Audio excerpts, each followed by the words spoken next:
Picture today a surgical scene. Sterile room, bright lights, instruments clean. Patients today know they'll be safe. But long ago, this was not such the case. What once was called surgery was nothing of sort, and began when such things were of desperate resort. From the New Stone Age, 4500 BC, where holes drilled in skulls were the best you would see. With these crude efforts and noble intentions, only turpentine and vinegar might stave off infections.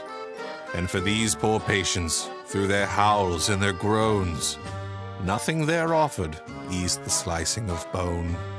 Flash forward some years to the ancient Egyptians, learning of organs through mummifications. 'Twas known that honey kept infection at bay, after their saws and forceps had had their way. The Greeks also made tools for their own resections, and found that wine helped ward off infections.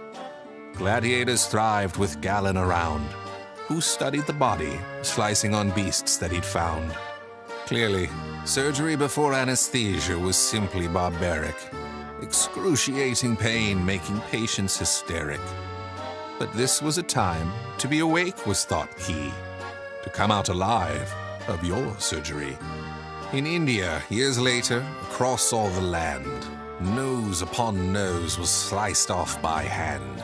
As punishment, yes, but which was the worse? The loss or the cure, nose stitched back with force.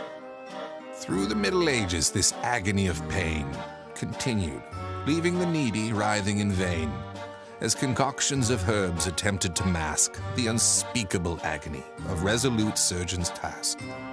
Here soon emerged a brand new vocation. Barber surgeons pulled teeth and did amputations. Inside of their shops, your wounds he'd repair, and for a spare shilling, he'd trim up your hair. At this time in large cities emerged a disease that would rot off your face while spreading with ease. Quite the scandal, but surgeons and skin grafts could save you in weeks, though by stitching your arm to the side of your cheek. But here education humbly begins, to improve how surgeons could heal their kin. Those students were faced with dubious terms, forced to steal cadavers, to dissect and to learn. Finally, from darkness, a turn that advances, with the arrival of chloroform, ether, and gases, which tamed the edge of all of this pain, though significant risks of dying remained. But then new technologies wrought realizations, like how gloves made of rubber could aid sterilization. And through a germ theory, new insights arrived. Why, simply washing one's hands could help patients survive.